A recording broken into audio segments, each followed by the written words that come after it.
എന്നാൽ പ്രാർത്ഥന കൊണ്ട് ദോഷങ്ങളുമുണ്ട്. എന്താണെന്നറിയാവോ?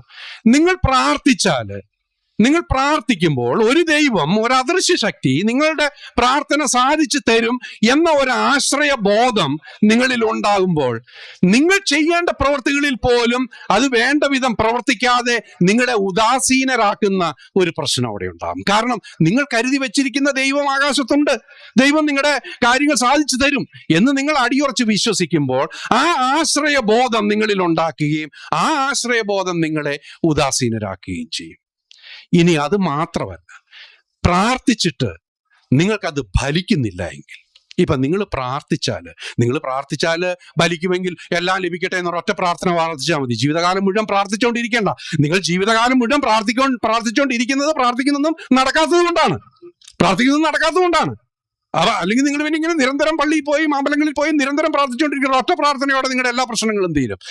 പ്രാർത്ഥിച്ചാൽ നിങ്ങൾക്കറിയാം, ഞാൻ നേരത്തെ പറഞ്ഞതുപോലെ ഇൻഹെറന്റ് ആയിട്ടുള്ള സഹജവും സാധ്യവുമായി പ്രാർത്ഥിച്ചില്ലേലും നടക്കുന്ന കാര്യങ്ങൾ മാത്രമാണ് ഒരു വിശ്വാസിയുടെ ജീവിതത്തിൽ സാധിക്കുന്നത്. നിങ്ങളുടെ പ്രാർത്ഥനകൾ 99% ഫലിക്കുന്നില്ല എന്ന് നിങ്ങൾ ഓർക്കണം. നിങ്ങൾ അങ്ങനെ പ്രാർത്ഥിച്ചിട്ട് ഫലിക്കാതെ വരുമ്പോഴുള്ള ദോഷങ്ങൾ, ഇപ്പം അതിന്റെ ഗുണങ്ങൾ, ആങ്സൈറ്റി, സ്ട്രെസ്, ഇതൊക്കെ കുറയുന്നതിനെ കുറിച്ചൊക്കെ പാസ്റ്റർ അതിന്റെ ഗുണങ്ങളെ കുറിച്ച് പറഞ്ഞു. പ്രാർത്ഥിക്കുമ്പോൾ നിങ്ങളിൽ ഉണ്ടാക്കുന്ന ഈ പരാശ്രയ ബോധം നിങ്ങളെ ഉദാസീനരാക്കുന്ന പ്രശ്നം മാത്രമല്ല, നിങ്ങളുടെ പ്രാർത്ഥന ഫലിക്കാതെ വരുമ്പോൾ അത് നിങ്ങളിൽ നിരാശയുണ്ടാക്കും, അത് നിങ്ങളിൽ മാനസിക സമ്മർദ്ദം ഉണ്ടാക്കും, അത് നിങ്ങളെ വിഷാദ രോഗത്തിന് പോലും അടിമയാക്കാം. ഇനിയും അതും മാത്രമല്ല പ്രശ്നം, അവിടെയും തീരുന്നില്ല. നിങ്ങൾ പ്രാർത്ഥിച്ചിട്ട് ഫലിക്കാതെ വരുമ്പോൾ നിങ്ങൾ പൊതുവെ കരുതുക നിങ്ങളുടെ എന്തെങ്കിലും കുറ്റങ്ങൾക്കോ കുറവുകൾക്കോ ഉള്ള ഒരു ദൈവശിക്ഷയാണ്. പലരും അങ്ങനെ കരുതുന്ന ആളുകളെ ഞാൻ നേരിട്ട് കണ്ടിട്ടുണ്ട് എൻ്റെ വിശ്വാസി സുഹൃത്തുക്കളിൽ. ദൈവം ശിക്ഷിച്ചതാണെന്നാണ് കരുതുന്നത്. അതുകൊണ്ടാണ് പ്രാർത്ഥിക്കുന്നതും കിട്ടാത്തതെന്നാണ്.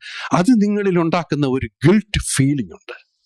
നിങ്ങൾക്ക് ഉണ്ടാക്കുന്ന ഒരു ഗിൽറ്റ് ഫീലിംഗ് ഉണ്ടാണ്. ഞാനെന്തോ തെറ്റ് ചെയ്തു, എൻ്റെ തെറ്റുകൾക്കുള്ള, എൻ്റെ കുറവുകൾക്കുള്ള ദൈവത്തിന്റെ ശിക്ഷയാണ് എനിക്കിത് സംഭവിക്കുന്നത് എന്നുണ്ടാക്കുന്നത്. അപ്പം പ്രാർത്ഥിച്ചാൽ സ്ട്രെസ് കുറയും, പ്രാർത്ഥിച്ചാൽ ആങ്സൈറ്റി കുറയും, പ്രാർത്ഥിച്ചാൽ ആശ്വാസം കിട്ടും, പ്രാർത്ഥിച്ചാൽ എന്നൊക്കെ പറഞ്ഞാൽ അതിന്റെ ഗുണങ്ങളൊക്കെ മനോഹരമായിട്ട് മനോഹരമായ വാക്കുകൾ ഉപയോഗിച്ചുകൊണ്ട് പറയാം.